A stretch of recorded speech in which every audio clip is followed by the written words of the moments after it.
नमस्कार, स्वागत है आपका प्रॉपर्टी प्लस में। मैं हूं दीपक यादव। प्रॉपर्टी प्लस में हम बात करते हैं प्रॉपर्टी सेक्टर से जुड़ी अहम खबरों की। इंडस्ट्री के दिग्गज से एक्सपर्ट्स के साथ विश्लेषण करते हैं रियल्टी सेक्टर के मौजूदा ट्रेंड का और बात करते हैं आपके परफेक्ट होम की। तो सबसे पहले रुख करते हैं बुलेट पॉइंट्स का। 2021 की दूसरी छमाही में घरों की बिक्री और लॉन्च की क्या रही वजह? ऑफिस स्पेस लीज के मामले में बेंगलुरु क्यों टॉप पर है? साथ ही क्या वाकई बढ़ने वाले हैं घरों के दाम? नाइट फ्रैंक इंडिया की H2 रिपोर्ट का करेंगे विश्लेषण। लोडा डेवलपर्स के नाम से मशहूर मैक्रोटेक डेवलपर्स ने लंदन में की बम्पर बिक्री। वित्त वर्ष 2022 की तीसरी तिमाही में कंपनी ने लंदन के प्रोजेक्ट में बेची 1900 करोड़ की प्रॉपर्टीज। रेरा में प्रोजेक्ट रजिस्ट्रेशन के मामले में फिसड्डी साबित हुआ दिल्ली। अब तक महज 32 रियल एस्टेट प्रोजेक्ट का रेरा में रजिस्ट्रेशन। लैंड एरिया 500 वर्ग मीटर से घटाकर 200 वर्ग मीटर या 4 मंजिल इमारत के लिए रेरा रजिस्ट्रेशन जरूरी करने की मांग। HDIL के घर खरीदारों को NCLT से बड़ी राहत मिली है। NCLT ने रेजोल्यूशन प्रोफेशनल को प्रोजेक्ट पूरा करने की रूपरेखा बनाने के लिए 90 दिनों की मियाद को दी मंजूरी। 25 डेवलपर्स ने HDIL के अटके प्रोजेक्ट को पूरा करने की इच्छा जताई। रियल ट्रेंड्स में बात करेंगे HDIL होम बायर्स एसोसिएशन के प्रेसिडेंट और एडवोकेट से। बुलेट पॉइंट्स के बाद अब वक्त है रियल ट्रेंड्स का। रियल ट्रेंड्स में हम बात करने वाले हैं नाइट फ्रैंक इंडिया की 16वीं छमाही रिपोर्ट की। इस रिपोर्ट में साल 2021 के दूसरी छमाही के आंकड़े पेश किए गए हैं। आंकड़े कुछ इस तरह हैं कि टॉप 8 शहरों में 2,32,903 घर बिके हैं, तो वहीं इन्हीं शहरों में 2,32,382 नए घर लॉन्च हुए हैं। ईयर ऑन ईयर सेल में 51% का इजाफा है, तो वहीं H2 में 41% का इजाफा है। रिपोर्ट पर और भी विस्तार से बात करने के लिए हमारे साथ जुड़ रहे हैं नाइट फ्रैंक इंडिया के एग्जीक्यूटिव डायरेक्टर गुलाम जिया साहब। गुलाम जिया साहब, बहुत बहुत स्वागत है आपका जी बिजनेस पर। मेरा पहला सवाल ये होगा कि ये जो घरों की बिक्री और न्यू लॉन्च के आंकड़े आपकी रिपोर्ट में निकल कर आए हैं, थोड़ा बारीकी से बताइए कि टिकट साइज और शहरों के आधार पर कहां कैसा ट्रेंड दिखा है और प्राइस को लेकर क्या संकेत मिल रहे हैं, क्योंकि सबसे ज्यादा सवाल यही उठ रहा है कि क्या प्राइस बढ़ने वाले हैं या घटने वाले हैं या फिर स्टेबल रहने वाले हैं। खरीदार अब भी प्राइस के बढ़ोतरी के फेवर में नहीं है और ये चीज अब तक चल रही है। कुछ मकानों, कुछ लोकेशंस पर अच्छे डेवलपर्स, टॉप डेवलपर्स ने कोशिश की है कि कुछ मकानों के प्राइस बढ़ाए जाएं, खास मकानों के, खास प्रोजेक्ट्स के प्राइस बढ़ाए जाएं और खरीदारों ने उसमें हिस्सा भी लिया है। मतलब ये कि 5-7% की इंप्रूवमेंट कुछ एक प्रोजेक्ट्स में देखी गई है, लेकिन ये अब तक बहुत ही कम प्रोजेक्ट्स की हम के बारे में बात कर सकते हैं जहां पर इस तरह का कोई रुझान दिखाई दिया गया हो। वरना अगर हम पूरे मुल्क की बात कर लें, सारे मार्केट्स की बात कर लें, अब तक कोई ऐसा इंडिकेशन नहीं है जिसको लेके हम ये अटकलें लगा सकते हैं कि अब प्राइस भाव गिरना खत्म होके उठना शुरू हो गया होगा। शायद एक गिरावट बंद हो जाए, लेकिन उभार या उठना अब भी आता हुआ नहीं दिख रहा। इसके लिए कम से कम 1-2 साल और इंतजार करना पड़ेगा। डेवलपर्स तो चाहते हैं कि जहां उनके प्रॉफिट्स बहुत ही कम हो चुके हैं, कई सारे तो ह्यूज लॉसेस में चल रहे हैं, तो वो कोशिश जरूर करेंगे कि प्राइस बढ़ाया जाए, लेकिन क्या खरीदार इस प्राइस को देने के लिए तैयार है, ये तो वक्त ही बताएगा। लेकिन जहां तक आज का ताल्लुक, आज का सवाल है, आज ऐसे कोई रुझान नहीं है जिससे प्राइस की कोई भी बढ़ोतरी दिखाई देती हो। बिल्कुल, यानी फिलहाल भाव के कोई वाजिब संकेत नहीं मिल रहे हैं कि वो बढ़ेंगे या नहीं बढ़ेंगे। बिल्डर मनमानी कर लें तो अलग बात है। सर, ऑफिस स्पेस 2021 में 38.1 मिलियन वर्ग फीट लीज हुए। इनमें 68% लीज H2 में हुए, यानी 2020 के मुकाबले ऑफिस लीज में 17% की बढ़ोतरी है। टॉप 8 शहरों में ऑफिस लीज के मामले में बेंगलुरु अव्वल रहा है। सेक्टर वाइज गौर करें तो IT सेक्टर में 27%, मैन्युफैक्चरिंग में 21% और सर्विस सेक्टर 19% ऑफिस लीज हुए हैं। क्या इनपुट है इनके अलावा आपके पास ऑफिस मार्केट में? पहले हम अगर गौर कर लें ऑफिस सेक्टर पर, कमर्शियल या ऑफिस सेक्टर की बात कर लें, जैसा आपने बताया बेंगलुरु हर साल की तरह इस साल भी सबसे हाईएस्ट नंबर ट्रांजैक्शन करके फहरिस्त में ऊपर रहा है। दूसरे शहरों में भी ट्रांजैक्शन अच्छे हुए हैं, लेकिन ओवरऑल जो ट्रांजैक्शन वॉल्यूम हम देख रहे हैं वो पिछले साल के बनिस्बत शायद उतना ही या थोड़ा सा कम दिखाई दे रहा है। 38 मिलियन स्क्वायर फीट जो ट्रांजैक्शन पूरे इन 8 शहरों में हुआ है, ये पिछले साल से थोड़ा सा कम है। मतलब ये है कि ट्रांजैक्शंस तो हुए हैं, लेकिन उतने ज्यादा नहीं हुए जितने होने चाहिए थे। और अगर हम प्री कोविड नंबर देखें, प्री कोविड नंबर से अब भी हम काफी कम चल रहे हैं। कोविड से पहले एक साल में तकरीबन 60 मिलियन स्क्वायर फीट का ट्रांजैक्शन देखा गया था। उसके बरखिलाफ पिछले साल कुछ 38.5 और इस साल 38 मिलियन के आसपास का ही ट्रांजैक्शन हो पाया है। मतलब अब भी हमें प्री कोविड नंबर्स को पहुंचने में कुछ वक्त लगेगा।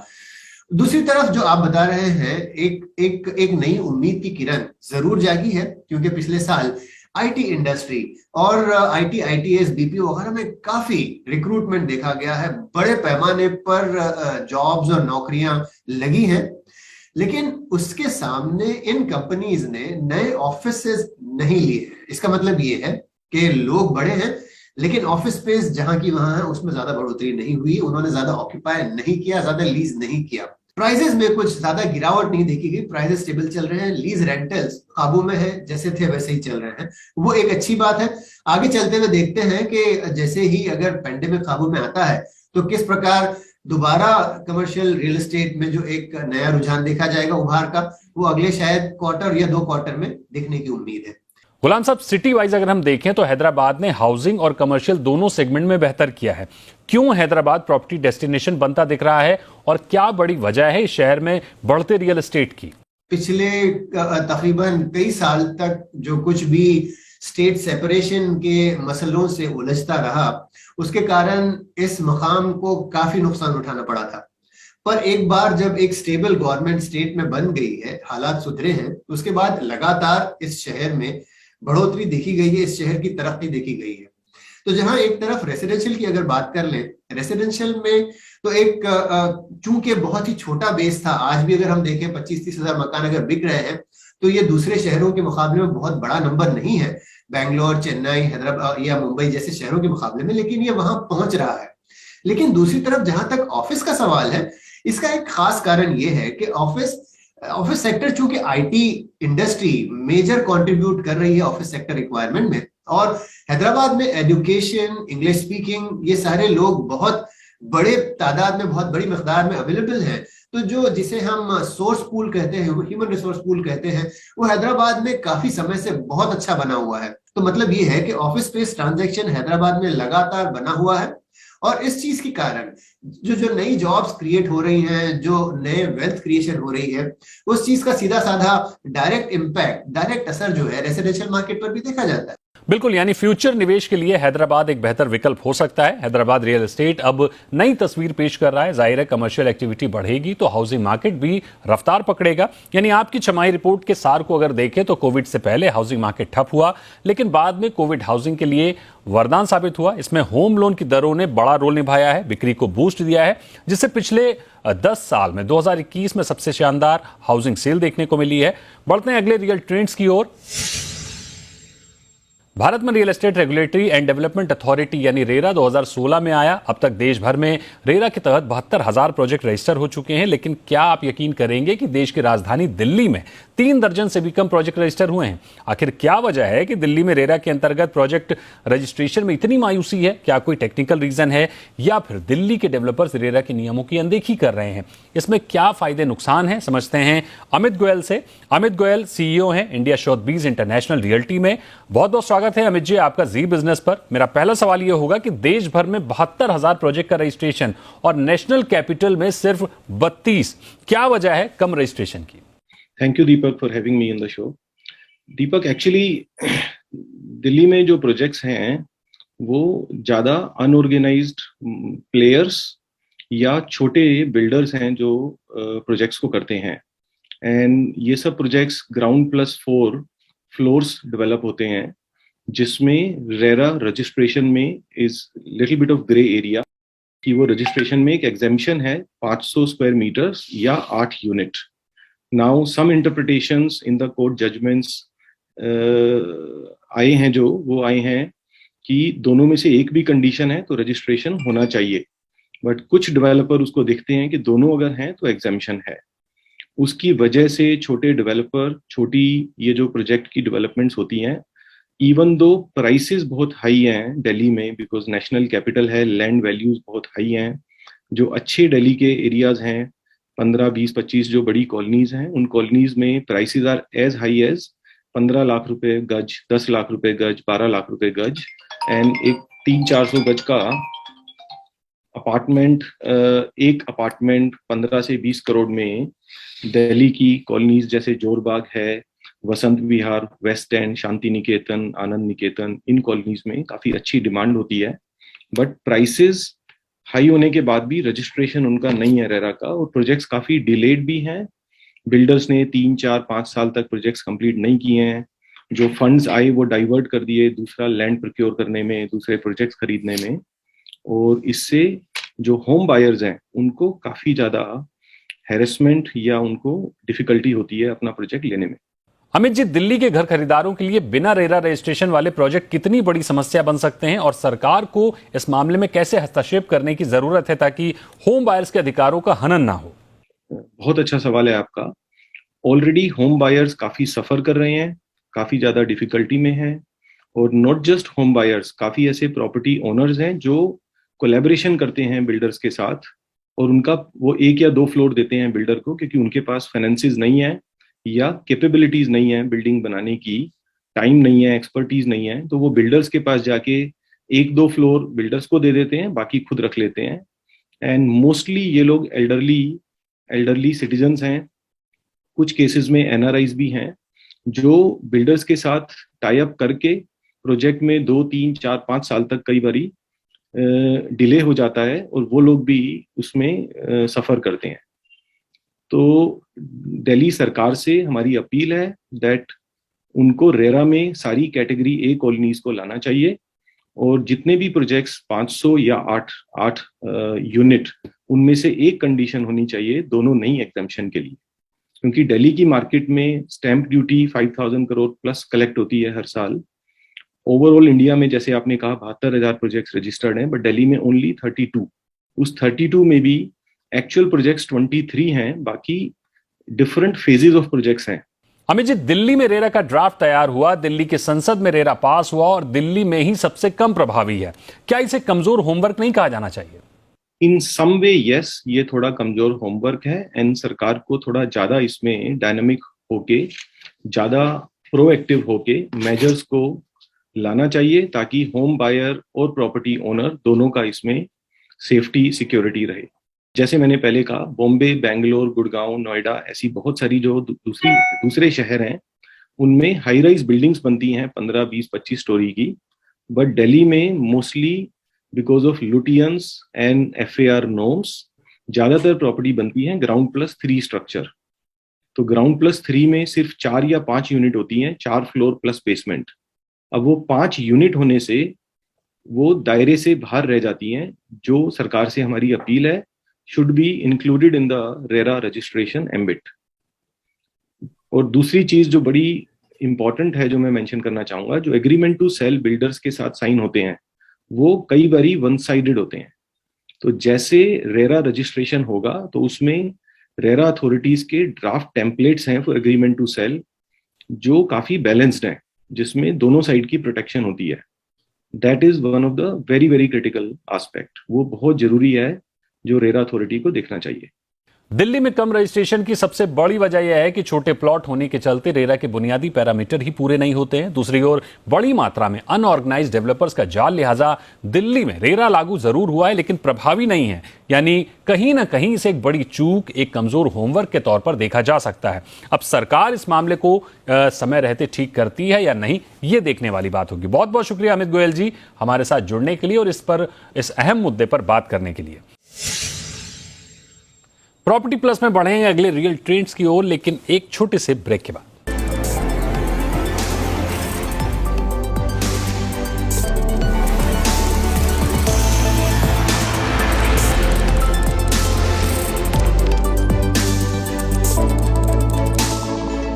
वेलकम बैक, आप देख रहे हैं प्रॉपर्टी प्लस और आज हम बात कर रहे हैं रियल ट्रेंड्स की। और रियल ट्रेंड्स में देखते हैं कि अगला रियल ट्रेंड्स क्या कहता है। SDIL के घर खरीदारों के लिए अच्छी खबर है। खबर क्या है? दरअसल SDIL यानी हाउसिंग डेवलपमेंट इंफ्रास्ट्रक्चर लिमिटेड ने अपने तमाम हाउसिंग प्रोजेक्ट में डिफॉल्ट किया, लिहाजा करीब 1 दशक से कंपनी के कई प्रोजेक्ट अटके हुए हैं। सैकड़ों की संख्या में SDIL के होम बायर्स लंबे समय से घर पाने को तरस रहे हैं। ये घर खरीदार हाई कोर्ट, रेरा, NCLT के चक्कर काटते रहे, प्रोटेस्ट करते रहे, तमाम जगह अपील करते रहे, लेकिन उनके सपनों के घर उन्हें नहीं मिले। होम बायर्स की माने तो एनसीएलटी से उन्हें राहत नहीं मिली और एसडीआईएल के प्रोजेक्ट लिक्विडेशन में जा रहे थे। फिर उन्होंने एनसीएलटी के फैसले के खिलाफ एनसीएलटी में अपील की और एनसीएलटी से उन्हें बड़ी राहत मिली है। अब होम बायर्स को उम्मीद की किरण नजर आ रही है। समझने की कोशिश करते हैं कि एनसीएलटी के ताजा फैसले को और जानने की कोशिश करते हैं कि होम बायर्स इस फैसले पर कैसी प्रतिक्रिया दे रहे हैं।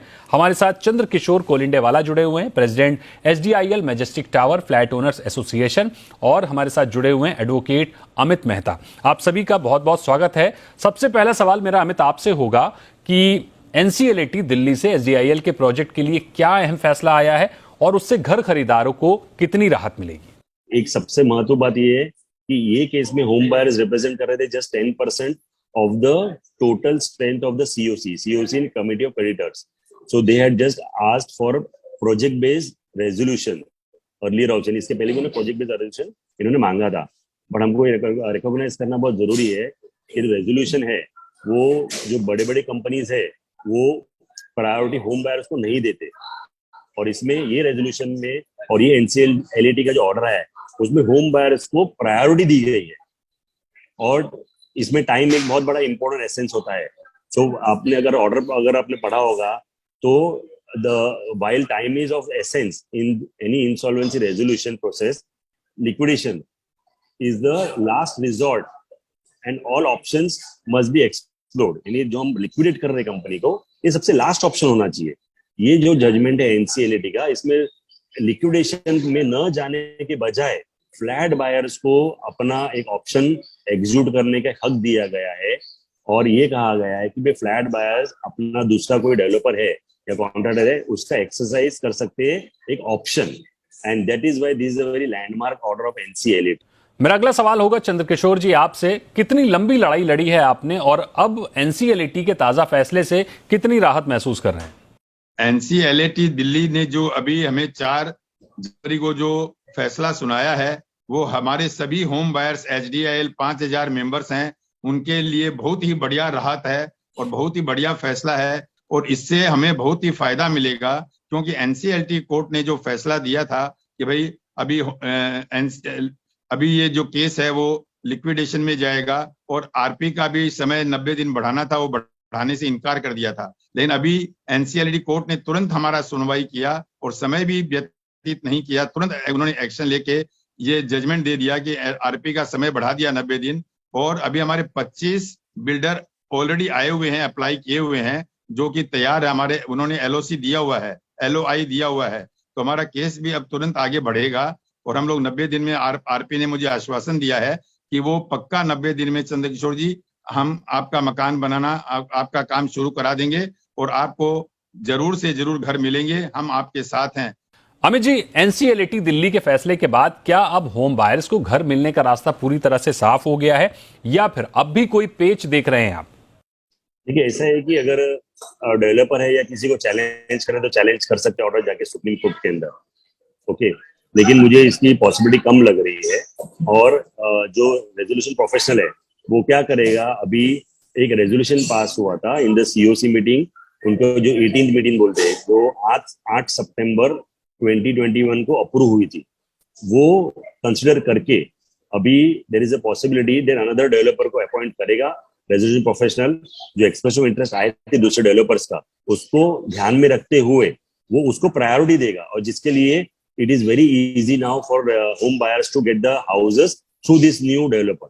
यानी मोटे तौर पर अब एसडीआईएल के घर खरीदारों को उनके घर मिलने का रास्ता साफ हो गया है। हालांकि सफर अब भी थोड़ा लंबा है। आरपी यानी रेजोल्यूशन प्रोफेशनल के पास 90 दिनों का समय है। इस दौरान उन्हें प्रोजेक्ट को पूरा करने के लिए नया बिल्डर खोजना होगा, पूरा प्लान तैयार करना होगा कि कैसे प्रोजेक्ट तैयार होगा और घर खरीदारों को उनके घर मिलेंगे कैसे। लेकिन अगर एसडीआईएल एनसीएलटी के इस फैसले के खिलाफ सुप्रीम कोर्ट का रुख कर लेता है तो मामला थोड़ा अटक सकता है। बहरहाल रुख करते हैं परफेक्ट होम का।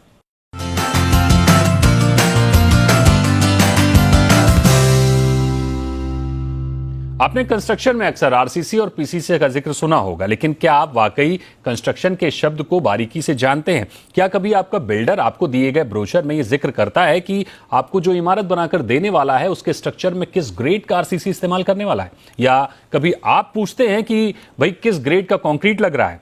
डिजाइनर भारी भरकम कैटलॉग में आपको चमकती इमारत तो दिखा दी जाती है, लेकिन क्या उस कैटलॉग के स्पेसिफिकेशन सेक्शन में स्ट्रक्चर से जुड़ी जानकारी होती है? शायद नहीं। जानकारी के अभाव में आप भी नहीं पूछ पाते हैं कि स्ट्रक्चर की मजबूती के लिए क्या प्लानिंग की गई है। पोजीशन के बाद सीलन, प्लास्टर का झड़ना और क्रैक जैसी दिक्कतें आपको पछतावे और विवाद के अलावा कुछ नहीं देती हैं। इसलिए हमने सीरीज शुरू की है कि परफेक्ट होम के जरिए इमारत से जुड़ी हर बारीकी आपको स्टेप बाय स्टेप बता सकें, ताकि आपका घर हो परफेक्ट होम। आज परफेक्ट होम में हम बात कर रहे हैं आरसीसी और पीसीसी की।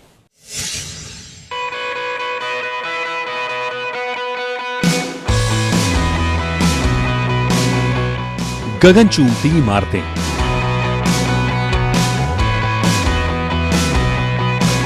नायाब आर्किटेक्चर,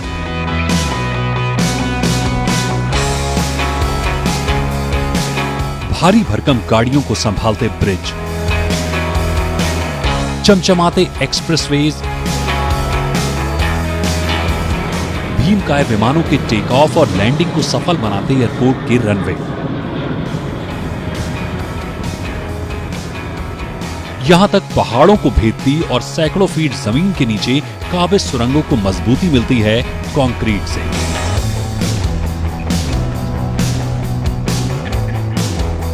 कंक्रीट अपने शुरुआती दौर में तरल होता है, लेकिन जमने के बाद ये किसी फौलाद से कम नहीं होता।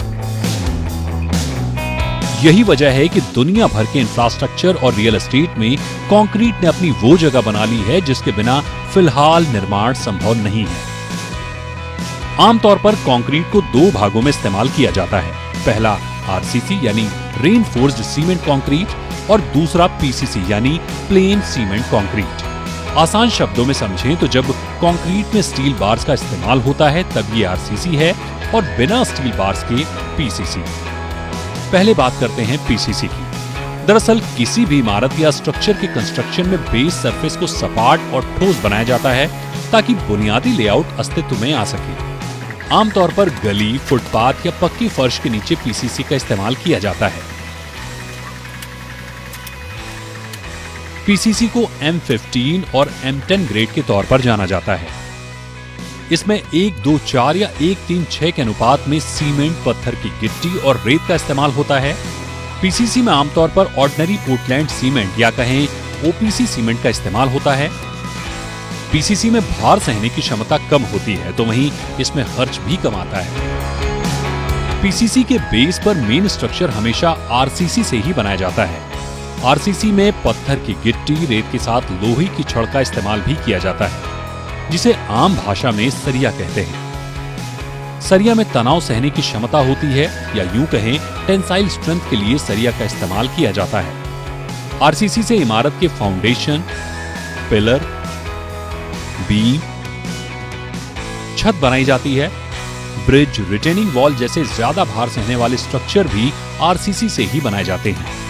आमतौर पर आरसीसी का कम से कम ग्रेड M20 होता है, यानी इसमें 1, 1.5 और 3 का अनुपात होता है। हालांकि स्ट्रक्चर पर पड़ने वाले लोड के आधार पर स्ट्रक्चर डिजाइनर आरसीसी के ग्रेड को स्पेशली डिजाइन भी करते हैं। आरसीसी में 53 ग्रेड या दूसरे हाई ग्रेड सीमेंट का इस्तेमाल जरूरी है। आरसीसी में कम से कम 200 किलो प्रति वर्ग सेंटीमीटर दबाव सहने की क्षमता होती है। हालांकि ग्रेड के आधार पर यह क्षमता बढ़ भी सकती है। आशा है प्रॉपर्टी प्लस का ये शो आपको काफी पसंद आया होगा। शो से जुड़े आपकी राय हो या आपके सुझाव हो, उनका स्वागत है। आप हमसे फेसबुक, ट्विटर या व्हाट्सएप के जरिए भी जुड़ सकते हैं, या फिर आप ईमेल के जरिए भी हमसे जुड़ सकते हैं। अगले शो में फिर मिलेंगे रियल्टी सेक्टर की और तमाम अपडेट्स के साथ। तब तक के लिए नमस्कार।